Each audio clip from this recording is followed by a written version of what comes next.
नमस्कार, मैं हूं सत्यपाल और आप देख रहे हैं CWB हिंदी न्यूज। शक संवत 1946 विक्रम संवत 2081 आज कार्तिक मास के कृष्ण पक्ष की अमावस्या तिथि और दिन शुक्रवार है। तदनुसार अंग्रेजी तारीख 1 नवंबर सन 2024। अमावस्या तिथि आज शाम 6:17 तक रहेगी। उसके बाद प्रतिपदा तिथि प्रारंभ हो जाएगी।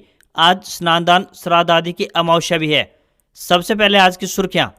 हरियाणा पंजाब में दिवाली की धूम, नायब सिंह सैनी ने बच्चों व बुजुर्गों को बांटे गिफ्ट। हरियाणा में पराली जलाने पर जबरदस्त सख्ती, किसानों पर लाखों रुपए जुर्माना, कई अधिकारी सस्पेंड। आज से देश भर में लागू होंगे ये नए नियम, आम आदमी पर पड़ेगा असर, बताएंगे पूरी अपडेट। दाल उत्पादन बढ़ाने के लिए इन राज्यों में कॉन्ट्रैक्ट फार्मिंग की शुरुआत, किसानों को मिलेगा इतना लाभ। विवेक जोशी होंगे हरियाणा के मुख्य सचिव, TVSN प्रसाद की लेंगे जगह। आज यानी 1 नवंबर को संभालेंगे कार्यभार। IGNOU term and exam December update, assignment जमा करने की आखिरी तारीख बढ़ी, इस तारीख से पहले करें सबमिट।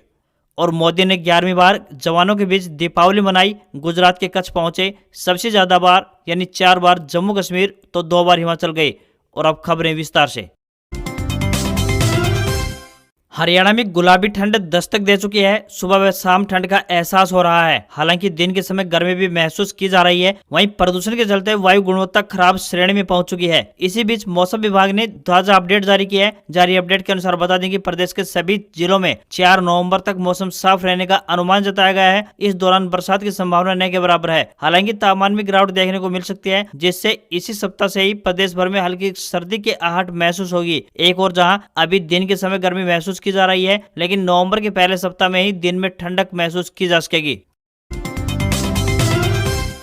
हरियाणा राज्य बाल कल्याण परिषद चंडीगढ़ में क्लर्क व लेखा क्लर्क के पदों पर भर्ती के लिए आवेदन मांगे गए हैं। जो भी उम्मीदवार इन पदों के लिए इच्छुक हैं, वे ऑफलाइन माध्यम से अपने आवेदन भेज सकते हैं। आवेदन करने की आखिरी तारीख 12 नवंबर 2024 है। इंटरव्यू की तिथि की बात करें तो 14 नवंबर 2024 है। इंटरव्यू का समय और स्थान की बात करें तो प्रातः 10 बजे से 2 बजे तक बाल विकास भवन, कोठी नंबर 650, सेक्टर 16D, चंडीगढ़ है। क्लर्क के लिए आवेदन प्रथम श्रेणी से 12वीं पास होनी चाहिए तथा स्नातक पास होने चाहिए तथा उन्हें कंप्यूटर पर टाइपिंग का ज्ञान होना चाहिए। लेखा क्लर्क के लिए आवेदक कॉमर्स स्नातक होने चाहिए तथा उन्हें कार्य का अनुभव होना चाहिए तथा आवेदक को कंप्यूटर पर हिंदी या अंग्रेजी टाइपिंग का ज्ञान होना चाहिए। न्यूनतम आयु 21 वर्ष और अधिकतम आयु 42 वर्ष तय की गई है। इन पदों के लिए आपको ऑफलाइन आवेदन भेजने होंगे।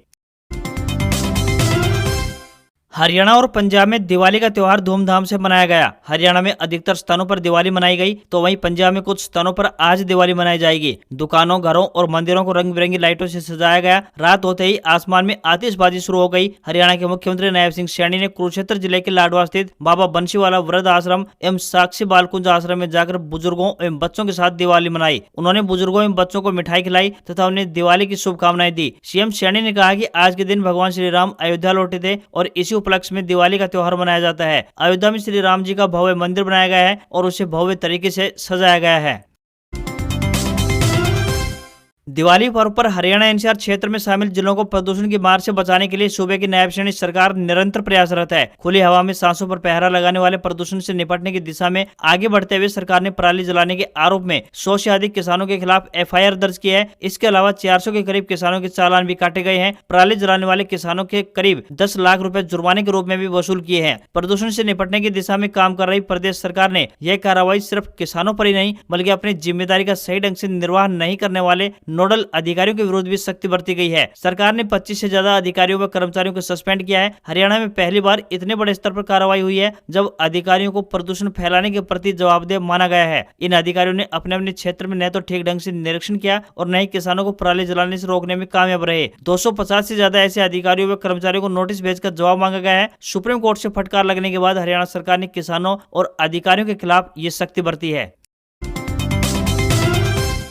कांग्रेस ने महाराष्ट्र विधानसभा चुनाव और राज्य के नांदेड़ लोकसभा सीट पर उपचुनाव के लिए स्टार प्रचारकों की लिस्ट जारी की है। इसमें हरियाणा की राजनीति में सक्रिय वरिष्ठ नेता रणदीप सुरजेवाला को जगह मिली है, तो वहीं महाराष्ट्र में कांग्रेस उम्मीदवारों के लिए चुनावी रैलियां और रोड शो करेंगे और लोगों से वोट देने की भी अपील रणदीप सुरजेवाला करते हुए दिखाई देंगे। हैरानी की बात यह है कि 40 स्टार प्रचारकों की इस लिस्ट में हरियाणा के हुड्डा परिवार का नाम नहीं है। कांग्रेस ने न तो पूर्व मुख्यमंत्री भूपेंद्र सिंह हुड्डा को इसमें जगह दी है और न ही उनके सांसद बेटे दीपेंद्र हुड्डा को प्रचारक बनाया है। लिस्ट में खास बात यह भी है कि स्टार प्रचारकों के सभी नामों पर सिरसा से सांसद कुमारी सैलजा ने हस्ताक्षर किए हैं। कुमारी सैलजा हरियाणा के सिरसा से कांग्रेस के सांसद हैं और इस समय उन्हें जनरल सेक्रेटरी भी नियुक्त किया गया है। हाल ही में संपन्न हुए हरियाणा के विधानसभा चुनाव में कांग्रेस को आश्चर्यजनक हार का सामना करना पड़ा है। इसके बाद से ही कांग्रेस हाईकमान कुमारी सैलजा के नजदीक और हुड्डा परिवार से दूर नजर आ रही है।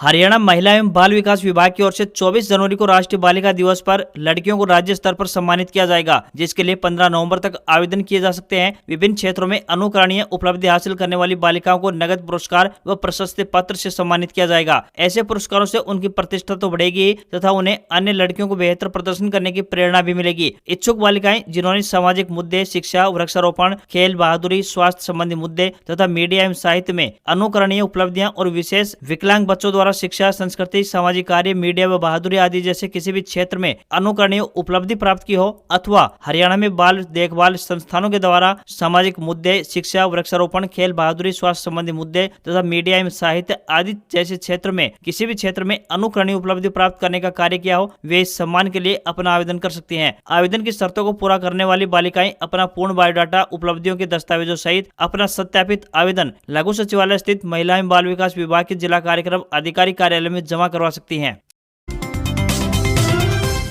हरियाणा के जो भी उम्मीदवार अध्यापक बनने का सपना देख रहे हैं उनके लिए एक अहम जानकारी है। अगर आप भी अध्यापक बनना चाहते हैं तो आपको हरियाणा अध्यापक पात्रता परीक्षा यानी एस्टेट पास करनी होगी। बता दें कि एस्टेट के लिए आवेदन 4 नवंबर से लाइव होंगे। हरियाणा अध्यापक पात्रता परीक्षा 2024 एस्टेट लेवल 1, 2 व 3 का आयोजन 7 व 8 दिसंबर 2024 शनिवार रविवार को करवाया जा रहा है एवं 8 दिसंबर को लेवल 2 की परीक्षा आयोजित होगी। इच्छुक अभ्यर्थी हरियाणा अध्यापक पात्रता परीक्षा के लिए ऑनलाइन आवेदन बोर्ड की आधिकारिक वेबसाइट www.bses.org.in पर जाकर दिए गए लिंक के माध्यम से 4 नवंबर दोपहर 1 बजे से 14 नवंबर 2024 रात्रि 12 बजे तक कर सकते हैं। अभ्यर्थी अपने आवेदन फॉर्म का प्रिंट अवश्य ले लें। 15 नवंबर से 17 नवंबर 2024 तक ऑनलाइन संशोधन कर सकते हैं। अगर कोई अभ्यर्थी एक रजिस्ट्रेशन करने के बाद अन्य लेवल की परीक्षा देने का इच्छुक है तो उसी पंजीकरण के अंतर्गत ही दूसरे लेवल के लिए अप्लाई कर सकता है। अगर कोई अभ्यर्थी एक लेवल के लिए एक से ज्यादा आवेदन करता है तो उसका आवेदन यानी पात्रता रद्द कर दी जाएगी। अभ्यर्थियों को ऑनलाइन आवेदन करते समय किसी भी प्रकार की कोई तकनीकी समस्या होती है तो हेल्पलाइन नंबर 89 380 01176 व 89 580 01178 व ईमेल आईडी estatehelpdesk@gmail.com पर संपर्क कर सकते हैं।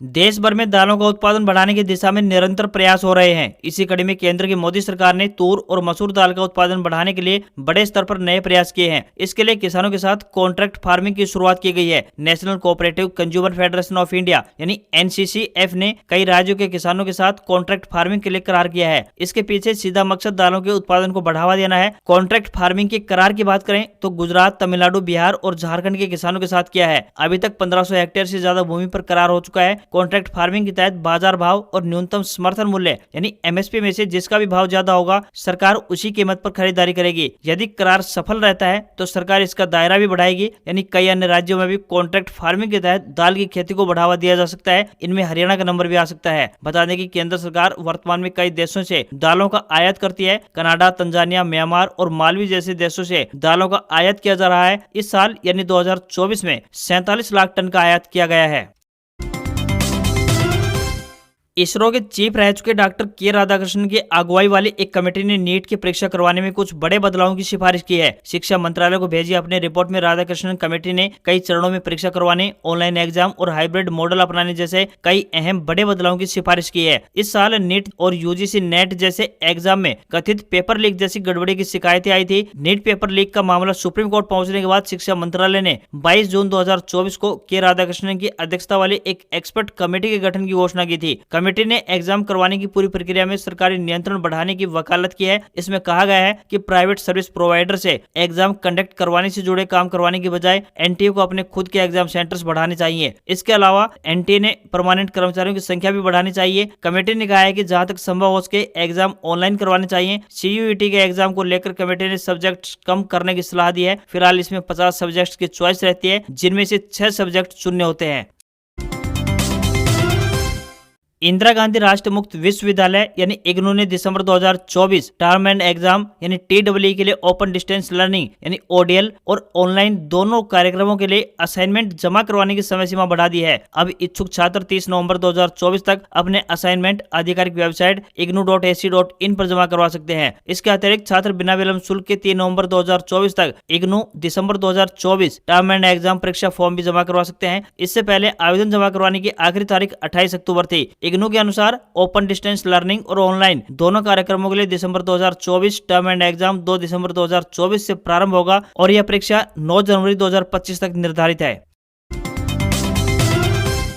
बैंक ऑफ बड़ौदा ने बिजनेस कोरेस्पोंडेंस कोऑर्डिनेटर के पदों पर भर्ती निकाली है। उम्मीदवार ऑफिशियल वेबसाइट bankofbaroda.in पर जाकर आवेदन कर सकते हैं। इस भर्ती के लिए आवेदन ऑफलाइन करना होगा। एजुकेशनल क्वालिफिकेशन की बात करें तो किसी भी मान्यता प्राप्त विश्वविद्यालय संस्थान से ग्रेजुएशन की डिग्री के साथ साथ MSc IT, BE IT, MCA या MBA की डिग्री होनी चाहिए। आयु सीमा की बात करें तो 21 से 45 वर्ष तय की गई है। इंटरव्यू बेसिस पर सिलेक्शन किया जाएगा। अमूमन ऐसा देखा जाता है कि जब भी नया महीना आता है तो पहली तारीख से कई बड़े बदलाव देखने को मिल सकते हैं। ये बदलाव सीधे तौर पर हमारी जेब पर असर डालते हैं। अब की बार भी नवंबर का नया महीना प्रारंभ हो चुका है और कई बड़े बदलाव होने वाले हैं। पहली तारीख से ट्राई द्वारा यूजर्स को बेहतर सुरक्षा और सुविधा देने के लिए टेलीकॉम सेक्टर में कई बदलाव किए जा सकते हैं। सरकार द्वारा अभी जियो और एयरटेल जैसी कंपनियों को मैसेज ट्रैकिंग लागू करने के निर्देश जारी किए हैं ताकि स्पैम को रोका जा सके। ऐसे में इन कंपनियों को 1 नवंबर यानी आज से स्पैम मैसेज को ट्रैक और ब्लॉक करने के नियम लागू करने होंगे। पहली तारीख से आप ट्रेन टिकट को सिर्फ 60 दिन पहले बुक कर पाएंगे। अब से पहले नियमों के अनुसार बात करें तो ट्रेन की टिकट को 120 दिन पहले बुक करवाया जा सकता था। अगर आपको बैंक से जुड़ा कोई काम है तो अलर्ट हो जाएं, क्योंकि नवंबर के महीने में कुल मिलाकर 13 दिन बैंक बंद रहने वाले हैं। रिजर्व बैंक ऑफ इंडिया की आधिकारिक वेबसाइट पर इस विषय में जानकारी दे दी गई है। हालांकि इस दौरान ऑनलाइन सेवाओं का उपयोग किया जा सकेगा। वहीं 1 नवंबर 2024 यानी आज से भारतीय रिजर्व बैंक के नए नियम लागू हो जाएंगे। यह नियम डोमेस्टिक मनी ट्रांसफर से जुड़े होंगे। RBI द्वारा बैंक धोखाधड़ी को रोकने के उद्देश्य से ही ये नियम लागू किए जाएंगे। वहीं 1 नवंबर यानी आज से 14 किलोग्राम वाले घरेलू गैस सिलेंडर की कीमतों में बदलाव देखने को मिल सकता है। 1 नवंबर 2024 से ही SBI क्रेडिट कार्ड यूजर के लिए नए नियम लागू किए जा सकते हैं। नए महीने की शुरुआत से अनसिक्योर SBI क्रेडिट कार्ड पर मंथली फाइनेंस चार्ज 3.75% कर दिया जाएगा। प्रधानमंत्री नरेंद्र मोदी ने लगातार 11वीं बार जवानों के साथ दीपावली मनाई। पीएम गुजरात के कच्छ पहुंचे। या उन्होंने BSF, आर्मी, नेवी और एयरफोर्स के जवानों को मिठाई खिलाई। पीएम 11 साल में सबसे अधिक 4 बार जम्मू कश्मीर में जवानों के बीच पहुंचे हैं। इससे पहले मोदी सरदार वल्लभ भाई पटेल की 149वीं जयंती और एकता दिवस के मौके पर गुजरात के केवड़िया पहुंचे थे। बता दें कि साल 2023 में प्रधानमंत्री मोदी ने हिमाचल प्रदेश के लेपचा में भारतीय जवानों के साथ दीपावली मनाई थी। साथ ही आपको यहाँ पर बताते चले कि साल 2014 में देश का प्रधानमंत्री बनने के बाद पहली बार मोदी ने सैनिकों के साथ दीपावली मनाई। वे सियाचिन पर तैनात जवानों के बीच पहुंचे, जवानों को अपने हाथ से मिठाई खिलाई और उनका हौसला बढ़ाया। भारतीय शेयर मार्केट में दीपावली के मौके पर मुहूर्त ट्रेडिंग की परंपरा है। वैसे तो स्टॉक एक्सचेंज में इस दिन छुट्टी होती है, लेकिन छुट्टी के दिन भी इसे विशेष तौर पर शाम के समय सिर्फ 1 घंटे के लिए खोला जाता है, जिसे मुहूर्त ट्रेडिंग भी कहते हैं। इस अवसर पर स्टॉक एक्सचेंज BSE और NSE पर 1 नवंबर 2024 यानी आज शुक्रवार शाम 6 बजे से शाम 7 बजे तक 1 घंटे का स्पेशल मुहूर्त ट्रेडिंग सेशन आयोजित किया जाएगा। मुहूर्त ट्रेडिंग पर प्री ओपनिंग सेशन शाम 5:45 से प्रारंभ होकर शाम 6 बजे तक का होगा। BSE NSE ने 20 अक्टूबर को अलग सर्कुलर में यह घोषणा की थी। आम दिनों में बाजार सोमवार से शुक्रवार के बीच सुबह 9 बजे से लेकर दोपहर के 3:30 तक खुलता है। वहीं बीते 5 साल की बात करें यानी 2019 से 2023 की बात करें तो शेयर बाजार हर बार इस सेशन में बढ़कर यानी चढ़कर बंद हुआ है। दिवाली के दिन यानी 31 अक्टूबर को शेयर बाजार में गिरावट देखने को मिली। सेंसेक्स 553 अंक की गिरावट के साथ 79,389 के स्तर पर बंद हुआ, तो वहीं निफ्टी में भी 135 अंकों की गिरावट रही और ये 24,205 के स्तर पर बंद हुआ। सेंसेक्स के 30 शेयरों में से 22 में गिरावट और 8 में तेजी देखने को मिली। निफ्टी के 50 शेयरों में 34 में गिरावट और 16 में तेजी रही। दिवाली पर सोने चांदी के दाम में भी गिरावट देखने को मिली। 10 ग्राम 24 कैरेट सोने की कीमत 24 रुपए कम होकर 79,557 रुपए पर आ गया, तो वहीं चांदी के भाव में 1370 रुपए की बड़ी गिरावट रही और यह 96,670 रुपए प्रति किलोग्राम के दाम पर बंद हुआ। दिल्ली में 10 ग्राम 22 कैरेट सोने की कीमत 74,700 रुपए और 10 ग्राम के 24 कैरेट सोने की कीमत 81,480 रुपए पहुंच गई है। आज खबरों में बस इतना ही। देखते रहिए आपका अपना हरियाणा का सबसे बेहतरीन news channel CWB Hindi news. नमस्कार। इसी आशा के साथ आपका दिन शुभ रहे।